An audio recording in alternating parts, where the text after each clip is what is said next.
High আসসালামু আলাইকুম everyone. আশা করি সবাই ভালো আছেন। আল্লাহর রহমতে আমিও ভালো আছি। আজকে আমি আপনাদের সাথে শেয়ার করব দারুণ একটি রেসিপি। এই যে দেখতে পাচ্ছেন কচু, এই কচুটা কিন্তু আমার ভাই গ্রাম থেকে এসেছিল, সে নিয়ে এসেছিল আমার জন্য। তাই ভাবলাম এই রেসিপিটি আপনাদের সাথে শেয়ার করি। আমি এখানে কেটে টুকরো টুকরো করে পিস পিস করে ধুয়ে পরিষ্কার করে চুলায় দিয়েছি ভাপ দেওয়ার জন্য। এই যে দেখুন ফুটে উঠেছে। কচুটা কিন্তু একটু ভাপ দিয়ে নিলে এর যে একটা এই যে পিচ্ছিল পিচ্ছিল পানি আর গলায় ধরার সম্ভাবনা থাকে না। আমি এখানে ভালো করে এই যে সিদ্ধ করে নিয়েছি। আমি পুরোপুরি সিদ্ধ করিনি, 80% সিদ্ধ করব, কারণ এটি পরে আবার রান্না করব।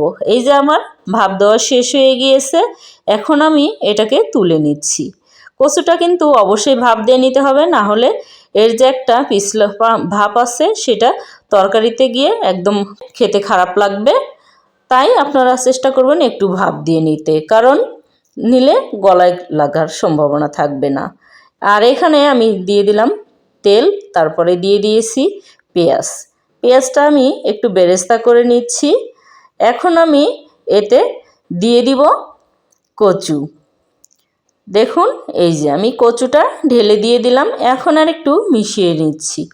তারপরে এতে আমি যোগ করব লবণ। এই যে দেখুন আমি এখানে পরিমাণ মতো লবণ দিয়েছি, দিয়ে একটু মিশিয়ে নিচ্ছি।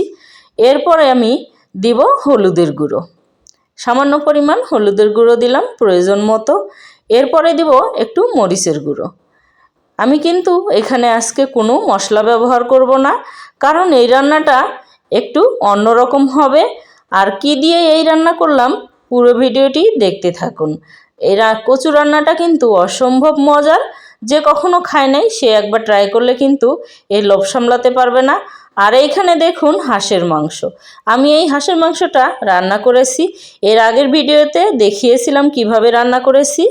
এখান থেকে আমি কিছু ঝোল মশলা আর কিছু হাড় গলা গিলে এই সব চামড়া হাঁসের নিয়ে নিলাম এই কচুর জন্য।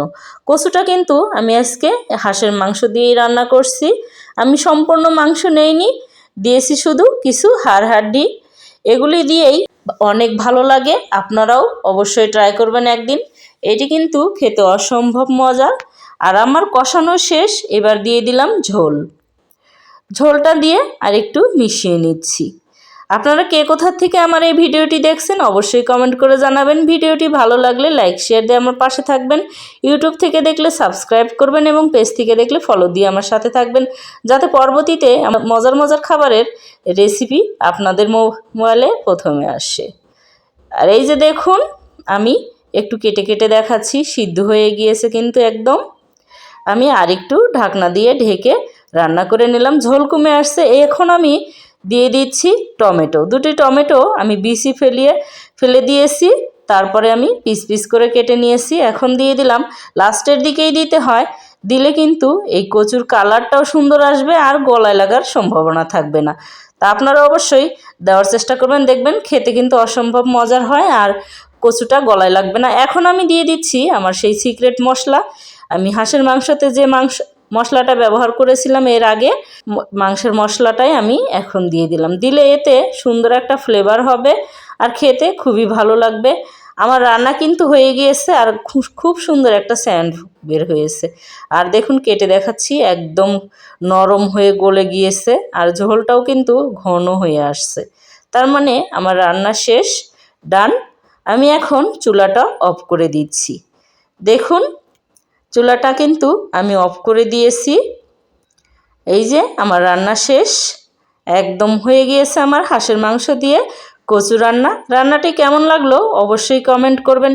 ধন্যবাদ সবাইকে আমার এই ভিডিওটি দেখার জন্য। Thanks for watching. আল্লাহ হাফেজ।